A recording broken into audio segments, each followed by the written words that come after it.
Mr. Peterbottom will be with you shortly. What a dumb name, I thought to myself. I sat in a crusty old room waiting for my interview. The front desk attendant was apparently acting as his de facto secretary at the moment. I'd been an electrician for about 5 years by this time, and I gained a bit of local reputation as a solid tradesman. A friend of mine tagged me in an ad saying a local hotel owner needed some help remodeling a property he just bought. Up to this point, I'd done mainly residential work on all kinds of different homes. I had not done much on what you would call commercial work. 5 years is kind of the magic number for saying you've seen pretty much everything in the electrical world. To be honest, I was getting a little bored with getting house calls about how lights were not working, only to make a 30-minute drive that involved me flipping a breaker switch. $60 for a house call like that is easy money, but it dulls the brain. This old hotel project promised something new. There were sure to be different challenges, and even if some of the stuff wasn't a challenge, it would at least be a welcome variance from the monotony of flipping breaker switches. Mr. Peterbottom ambled in the room. Really, he kind of waddled. He was slightly overweight, but had the body language of a 400-pound man. His forehead wrinkles were exaggerated for his age, but honestly, I couldn't quite place his age. His large nose stuck out like a cartoon character and ended with a bump on the very edge. I would later notice that as his stress levels got higher, the bump would become more red, probably due to him picking at it as a nervous habit. His spectacles stayed at the end of his nose since the lenses were too close together to properly fit across the wide bridge. For a second, I thought I was being too harsh. When I'm that old, I probably wouldn't be able to look at it either. In fact, in my mid-20s, I'm not much to look at right now anyway. Mr. Peterbottom stared at a paper with a slightly condescending look. At a certain angle, I could see it was my resume. I see. You think you're the right person for the job, do you? He asked. As good as anyone else could hope to be. I don't see any commercial work based on your past experience. That's not a big deal, I told him. There are a lot of similarities between residential and commercial. The scale's slightly bigger is all. For those in the know, that's not exactly the truth, but without getting too technical here, it was close enough. The important thing was that old Mr. Pennybottom probably wouldn't know the difference either. Very well. Follow me. We walked into his office, a cramped room immediately behind the reception desk. There was exactly enough room for his chair and a desk. The small chair that was meant for people who were visiting with him actually blocked the door from opening all the way, keeping the door at a 45-degree angle as the widest it could hope to be when someone came in. This proved to be a little bit of an obstacle for Mr. Peterbottom's wide body as he entered ahead of me. As you know, I bought this place last month, and now I'm in the process of fixing it up to a good condition. I surveyed my surroundings again, and noted what I thought was mold around one of the vents. This place needed an electrician, all right. It also needed an HVAC guy, a plumber, a mold specialist, a carpenter, and a demolition crew as well. There's been a couple of snags in my plan, though. We are very far behind in the progress I originally set out to make. We keep hitting road bump after road bump. I wonder if it was really necessary for me to hear the whole backstory, or if I just needed to get his statement of work and go from there. There are things here that I cannot explain. This made my ears perk up a little. Things that may not be easily explained by anyone, really. Some of our long-term guests have complained of leaks, but when it is investigated, there are no leaks. People complain that the lights aren't working, but when we go there, the lights are fine. People say the heat blasts higher than normal or that the temperature dips to freezing levels suddenly without explanation, but by the time we walk back to the room, it's normal again. Again, I wondered why I was being told the whole story and not just the statement of work.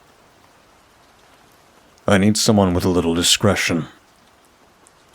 What do you mean by discretion? I asked. I mean someone who can work in an environment that may defy some of the natural laws of science or explanation. I was close to walking out, This guy wasn't really blaming the typical bad attributes of an aging property on the supernatural, was he? This may have been a waste of my time after all. I mean ghosts, he said, deadpan. There it was. He was absolutely crazy. People think of crazies as someone in a straitjacket or the guy on the street corner yelling at cars. Really, they are the people who outwardly are just like you and me in everyday life, but inside there is something way different going on. This seems to be the case with Mr. Peterbottom. Mr. Peterbottom, I'm not sure if I'm your guy. We can work through the gaps in commercial experience, but ghosts are kind of above my forte on the best days. How do you know it's ghosts and not just the quirks of an old property? I know the difference. I've worked with old properties since before you were born. But this is different. Much different. I was very skeptical like you in the beginning as well. You don't get to be where I am by believing in a bunch of hoopla and heresy. You have to have a good head on your shoulders, lots of common sense, and be a practical, nay, pragmatic person. These are ghosts, I tell you. Ghosts like you've never seen. That was appropriate, because I'd never seen a ghost before. Listen, I have proof. Well, now the situation progressed too well to not stick around. Proof? I asked. Yes, here. He slid out a drawer and took out a photo from a manila envelope. It was a grainy black and white photo of one of the hallways, resembling a still shot of some security footage. I saw the typical 2 rows of doors on either side of the hallway and the classic outdated carpet. There looked to be one guy walking by himself toward the camera, which meant he was heading to the front door exit. There was no alarm on his face. It was just a neutral expression, like the guy was ready to start a normal day. Do you see that? Mr. Peterbottom asked. Obviously, I didn't, but I wasn't sure how to convey this without being too crass. I let the silence speak for itself. There it is. He pointed to a place further down the hall away from the guest. It was a small outline of a human-like figure. This is the thing that is causing all the trouble. What am I to do? I don't have an answer for him. In fact, I was asking myself the very same question. I didn't see what he was referring to at all. Why was I even called into this interview? There was nothing an electrician could do about any of the issues he had talked about so far. It was time for me to cut my losses and move on before they actually became losses.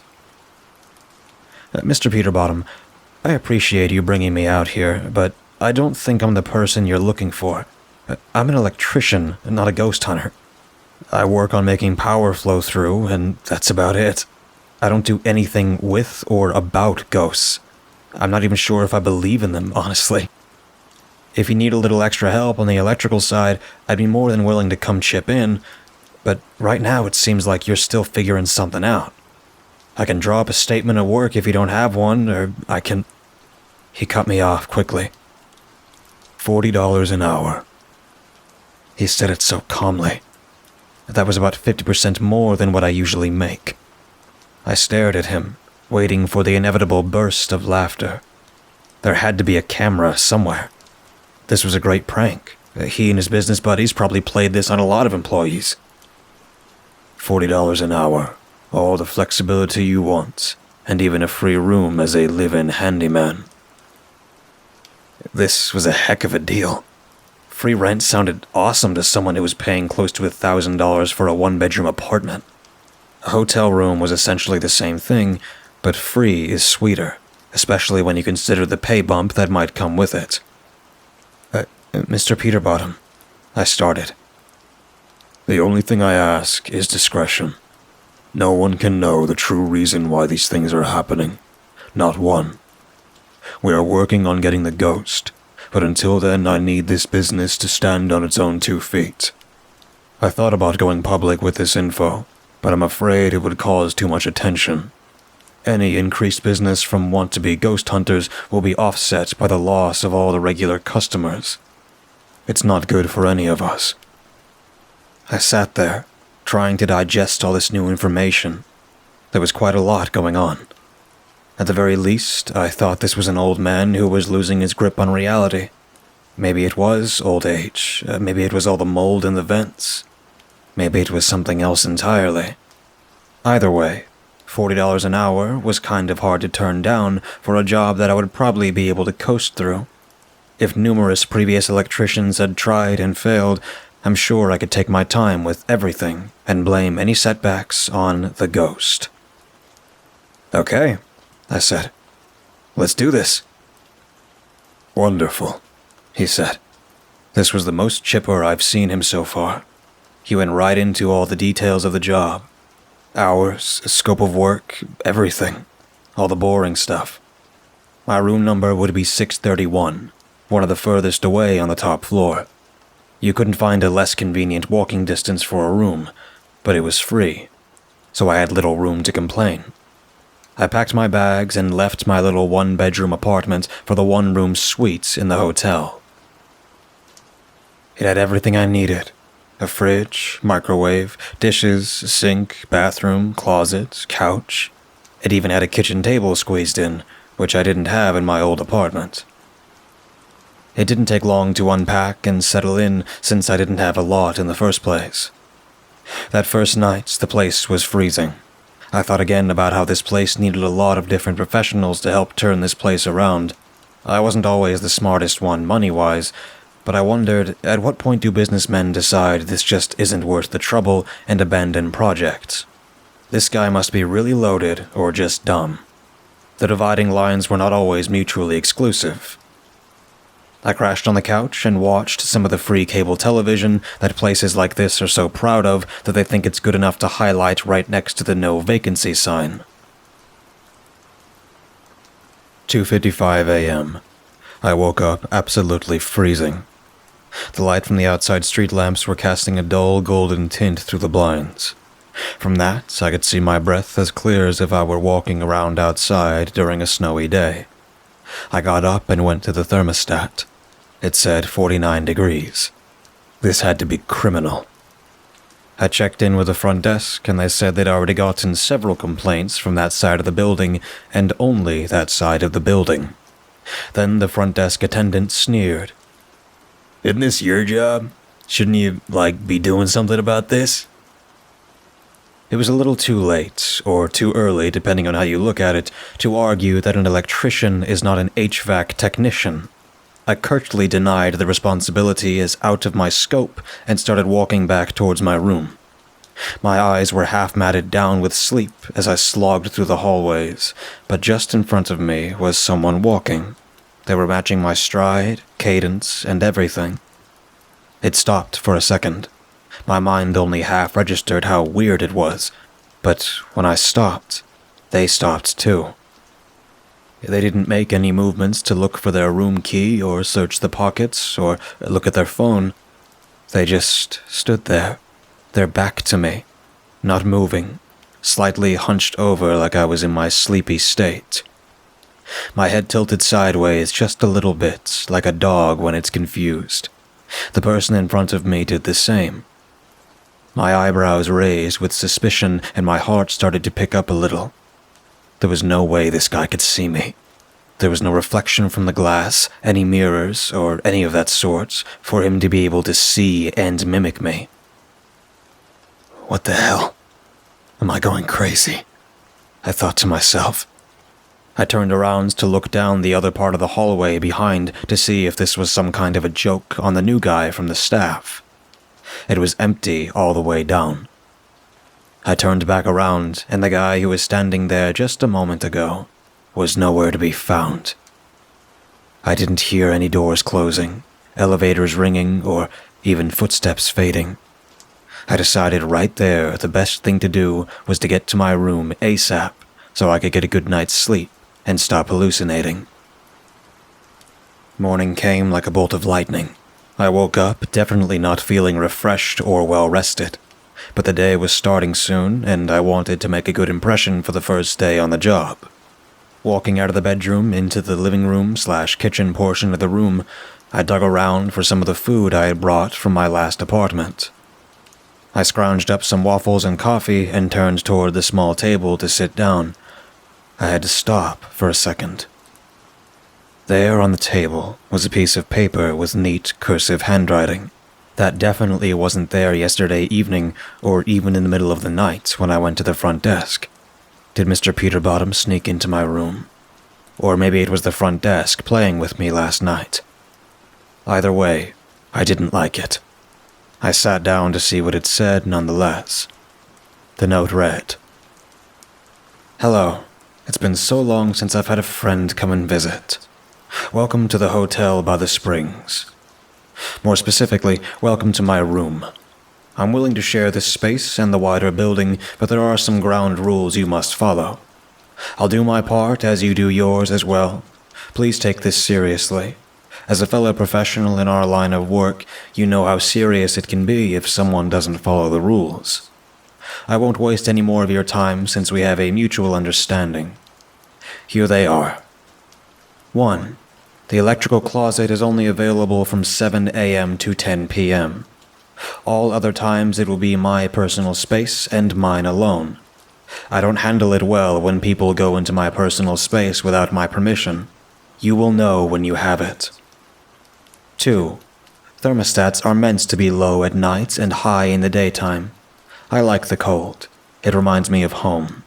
Unfortunately, this sometimes inconveniences people, but they are guests and have the option to check out at any time they like. This is my home, and I will run it as I see fit.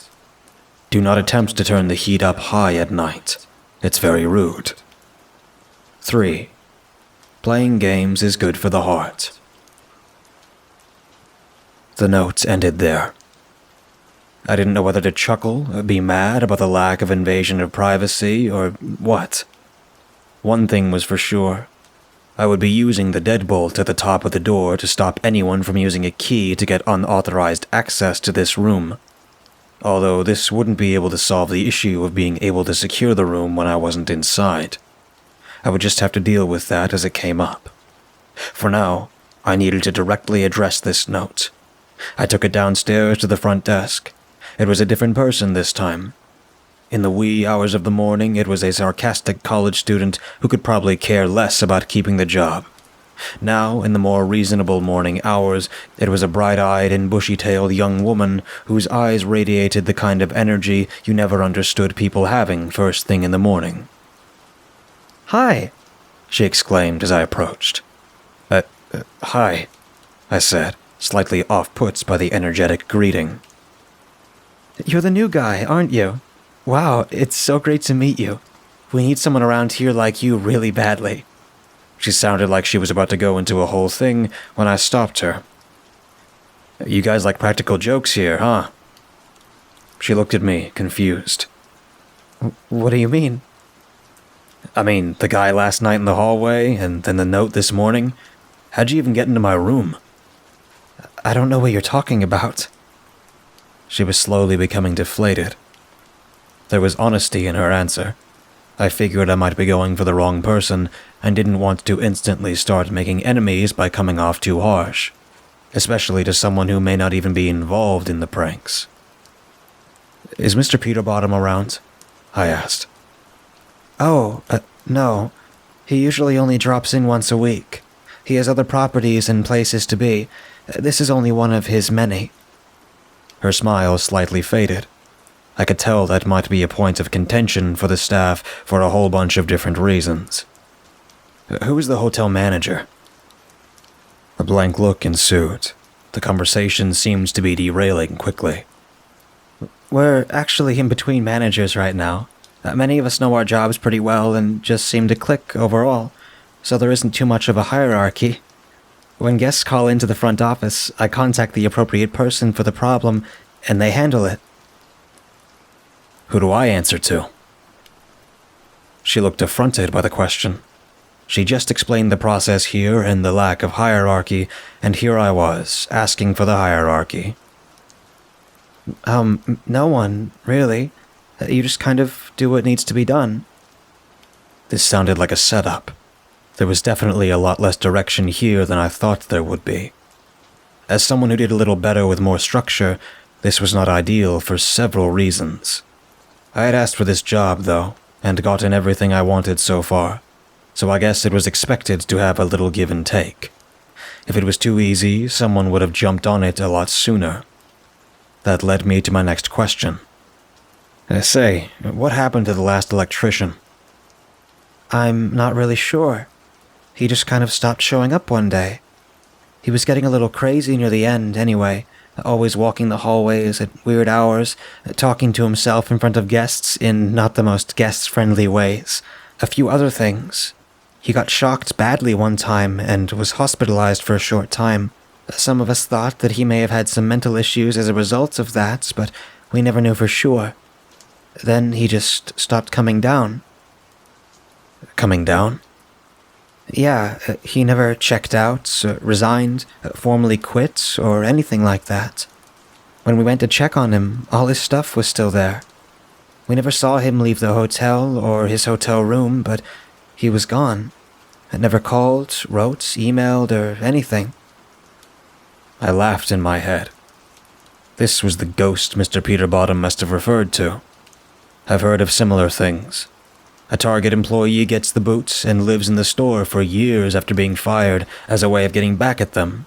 Or a homeless vet uses their survival and camouflage skills to camp out in plain sight for years in a warehouse or other big retailer. I wonder how this old electrician was making his life in the confines of a heavily videoed hotel. Okay, I guess I better get to work then. I'd love to hear more about this guy, though. I laughed. But first, do you know where the keys and equipment rooms are? She explained how the key signed out, and everything worked. I even got my own master key that let me into all the supply rooms, electrical closets, and guest rooms. I stopped for a minute. Rule 1 popped in my head. I checked my watch to humor myself. 9:30 a.m. Plenty of time before the curfew from the note. That also reminded me to follow up later on who else was around. Since there was no overall management, it was up to me to meet and greet my fellow hotel workers. Since I was walking into this blind, I figured the first thing to do was to inspect the current conditions, wiring work, and other technical details I won't bore you with here. It all kind of checked out. Some things were near the end of their natural life cycle, but nothing too pressing. I made a list of things that would need to be ordered. I'm sure it would help with the energy bills when things became a little more efficient. I checked my watch near the end of the day, 8:25 p.m. Where did the time go? I wondered. I'd only inspected about half the building. The other half would have to be done tomorrow. As for now, it was time to put everything up. I was sure Mr. Peterbottom would be happy to hear about my progress. I would also be happy too, but more about the paycheck. $40 an hour for almost 12 hours. For the work put in today, it seems too good to be true. On that note, I also wondered how I logged hours. Did he just take my word? Surely not.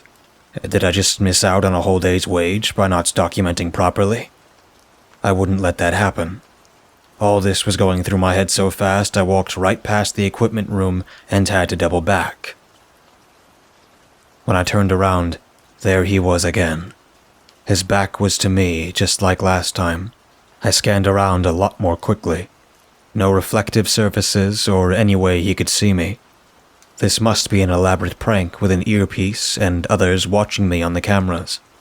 It also struck me that at that moment, I hadn't run into any employees besides the front desk woman from earlier. I joked in my head that they must all be taking advantage of the honor system of logging hours in the absence of a central manager. Either that, or they were so busy setting this up so I wouldn't recognize them in the hallway when they pulled this stunt again. This was way better than last time. He was wearing clothes similar to mine and a tool belt with all the standard tools. I like to wear my hard hat cocked up a little to kind of make fun of the rules mandating it. I really only usually wore it for the headlamp anyways, but this guy was wearing it the exact same way. They had to have seen me on the cameras before setting this up. "Hey!" I yelled. No movement. "Hey, you in the hard hat. You here to help me?" Still no movement. I walked a couple of steps closer. He walked in tandem the same amount of steps, stopping exactly when I stopped on the same foot at the same time. This was starting to freak me out. The amount of practice and coordination of this prank would take some dedication. As a gotcha and a challenge, I lifted up my left leg at a 90-degree angle like someone practicing a karate stance. The guy in front of me did the same at the same speed and wobbliness. No way, I thought. I'm gonna catch this guy. I ran off in a dead sprint toward him. He lowered his leg and ran at the same time as I did, moving just as fast as me. It was a long hallway, but I was sure I could get him a little after turning the corner. I ran and ran, but didn't get any closer. He was getting closer to the corner where the hallway turned at a 90-degree angle. I was sure I would probably lose him as soon as he went out of sight, just like last time. But something even stranger happened. I continued to go straight, and so did he, right through the wall. He never turned toward the opening of the next hallway, or even slowed down. He plowed right into the wall, right through it. The wall showed no physical signs of absorbing him, no weird ripples like he went to another dimension like you see in the movies or anything like that.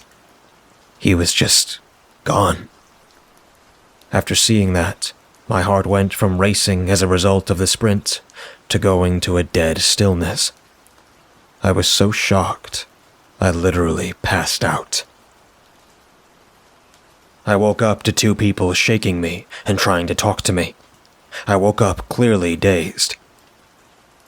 He's awake, I heard one of them say. What happened? I asked. You got shocked working on a light. No, I didn't. There was someone. He was wearing what I was wearing.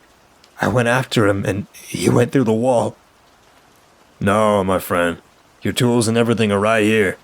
You got shocked so bad you were lifted back off your stepladder. Looks like you might have hit your head. You want us to call an ambulance? I looked around. There was a small stepladder against the wall, right below a small electrical box. The electrical box was open with a switch taken out and wires exposed. I would never do something like that. I also knew better than to not kill the power to a source before working on it. What was going on here? This was beyond a reasonable prank now. I checked my watch. 10:15 p.m. How long have I been here, on the floor? We just watched it happen 5 minutes ago. What? No, it was just 8-something. I was about to put my equipment up. I really think you should see a doctor. No, I'm all right. This happens sometimes.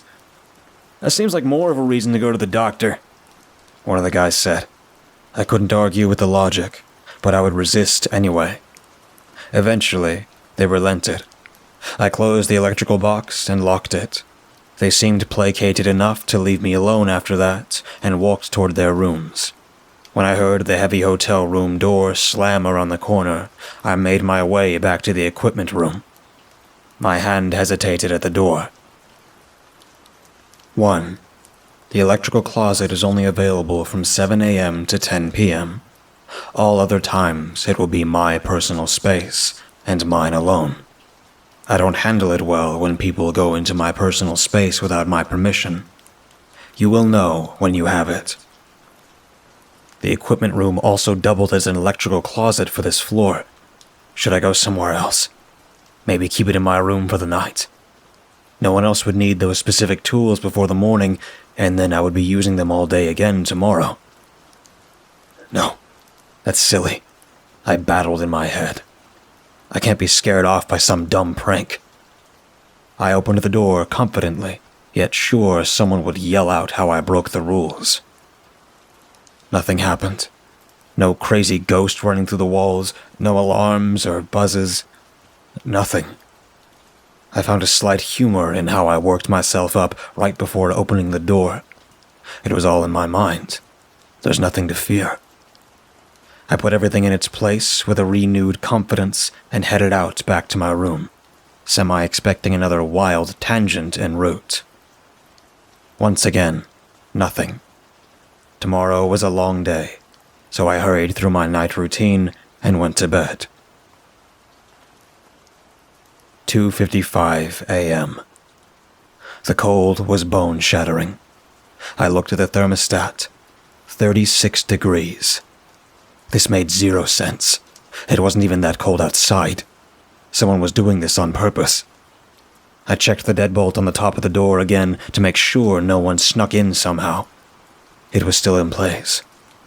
Screw this, I thought. I started pushing the up button on the thermostat as much as I could. The set to number reached 70 by the time I was done readjusting it. I heard a large metallic clank, and the HVAC system roared to life. The typical smell of dust burning when the heater hasn't been turned on in a while filled the room. I felt the air coming out of the vent. It was still ice cold, but I wanted to warm up. I put on a light jacket and crawled back in bed, dozing while I shivered a little. It couldn't have been more than 10 minutes when I heard a terrible sound. I shot up instantly, checking the clock on my phone. 2:15 a.m. What the hell? I was sure it had been later than that. I thought for a minute. A power outage wouldn't affect my phone like it would a plugged-in alarm clock. The clock on the wall was operated by batteries and said 2:15 a.m. as well. Did I oversleep by a full 24 hours? Just then, I heard a shrilling laughter, made all the weirder by the fact that it was a man's laughter, but was still at such an unnaturally high pitch. I got out of bed cautiously. As I approached the bedroom door that connected to the living room and kitchen area, the laughter got louder. Someone was in the hotel room with me. Who could it be? I didn't recognize the person making the noise. I looked around for a weapon before I opened the door. I didn't really have anything since I packed so light when moving in. I worked up the courage for a minute, knowing this would probably have to be a fistfight and praying the other guy didn't have a weapon of his own. Hopefully, this was just the crescendo of the prank. I tore open the door, not knowing what to expect. There, on the couch, was someone just sitting there. A man who was exactly my height and everything. It took me a minute for my eyes to adjust. When I looked at his face, I saw my face. "Hello," he said. He resembled me in every way but my voice. "I told you I like games. Do you like this one?" "I don't know who you are, but you need to leave now." "I've been trying to leave for a long time, but now I finally figured it out." "Figured what out? The door's right there. Just leave." "It's not that simple. I need a replacement." "A what?" "You see, she won't let me leave unless I have someone who can take my place." "Are you high?" "And now you're here. You don't play according to the rules. Now it's your turn." "What rules are you talking about? Who is this she you're talking about?" "You'll meet her soon enough if she wants. You guys may even just talk for forever." "You need to leave right now." The man grabbed me by the shoulders before I could make a move. He stared deep into my eyes with a big, toothy grin. He then rocked his head back in what I thought was a giant yawn, but his mouth continued to widen and widen. His jaws unlatched like a snake. I felt an intense iciness hit me. My soul was being sucked out very slowly. I started to freak out and resisted as hard as I could, but there was no budging. The world around me started to swirl in a vertical motion. I looked like I was in a gray warp tunnel that kept spinning faster and faster. The man made no sound. The warp tunnel made no sound. It was complete silence. A deafening silence. Out of my peripheral vision, I saw a sleek woman wearing a long dress. It was the kind you would expect at a ball or formal gala. She walked from the side to in front of me. "Hello," she calmly said. "Congratulations on your selection." She was hypnotizing, the warp tunnel turning purple wherever she walked, making a large contrast against the gray. "You are mine now. You are mine until the time you find me a replacement, but you are mine now. I've played this little game for centuries. Many people have come through these lands. Native Americans, Italians, Spaniards, some French, the English, and now the Americans.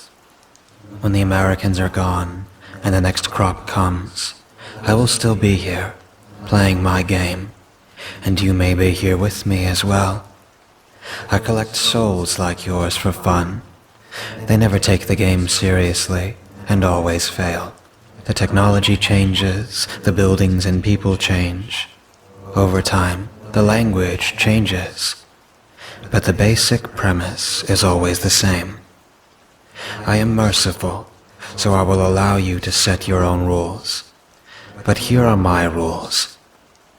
You must design a game for our next victim. A few simple ones will do. The simpler they are, the more likely they are to not complete them. You humans have that going for you for some reason. The more detailed the rules, typically, the more likely you are to find someone compliant and less likely you are to be released from the game. Your soul will be trapped in this building until the building is torn down, or you will find the next person. Think of it as a cosmological form of tag that you played as a child, or better yet, Simon Says. However you think it does not bother me. I will have my fun either way. The man holding my shoulders released me. I stopped looking at the woman explaining her cruel game and turned to him. His mouth was still closed. I assumed he was getting ready to leave his paranormal prison, a much happier camper than I. As his head came back together, he no longer looked like me. He looked like himself again. A gruff-looking older man, about 40 years old, dressed in clothes from the 1960s. I could imagine it now. He found some notes with dumb rules and just laughed it off. He probably never gave it all the anxious thoughts that I did. He probably never gave it a second thought either, like I had kept it on my mind. He looked at me with a genuine concern, leaned in, and said, "I'm sorry, but thank you." With that, his body began forming puzzle pieces that broke at the edges, blurring away as they detached. The outline of his body got smaller and smaller until he was no more. I don't know where he went or how long he had been there, but he was gone now. It was just the woman and I now. She beamed with excitement the way a kid looks at a new toy. "Watch this," she said, and directed my attention to a break in the warp tunnel. I could see Mr. Peterbottom and the front desk woman from earlier. They were in my hotel room. I'm sorry, sir. I tried to call him for 2 days. We had to get the police because the deadbolt was on the door, and we needed help opening it. I could see the door was removed. That's quite all right. There's nothing more we can do. He must not have liked the job very much, I suppose. It still would have been nice to get some sort of a heads up before he left. And I'm not sure how he did the deadbolts while leaving, but that was an extra insult. Rest assured, I will pass the word around. He will never work in this town again. I wanted to scream out for help, but I knew it would be in vain. The woman next to me smirked, almost as if she could read my thoughts. I felt helpless and alone. "You are not alone." That jolted me. Could she read my feelings and thoughts? "You are with me now. You will feel no hunger, no pain, and no want, except maybe the want to return to your human world." I've settled into my new existence slowly. I thought of rules to get others to play by, but couldn't fully decide. I was always racked by guilt around the thought of sentencing someone else to this existence. So now, I wait. I have limited contact and interaction with the outside world. Haunting Mr. Peterbottom is a nice hobby. Causing lights to go off when he has important guests over, misplacing papers, and randomly causing wrinkles in the carpet so he trips. The usual ghostly antics. Today, there has been a little more energy in the air. I'm not sure what's happening at first. I float over to Mr. Peterbottom's office. There is a nicely dressed man sitting across from Mr. Peterbottom. I slowly make my way around to see his face. Yes, Mr. Peterbottom. This is the place I want to work. I have a very special connection to it. It's like there's a certain energy to it, just waiting to be released. I believe I can release that energy. Well, you are certainly qualified. Perhaps overqualified. Mr. Peterbottom said hesitantly. But I think you'll do quite well. As the interviewee's face came into view, I froze. It was the man who was in my hotel room that night. The one who had made the rule for my game and captured me in exchange for his own release. What was he doing here? Yes. I have a lot of plans for this place. He smiled.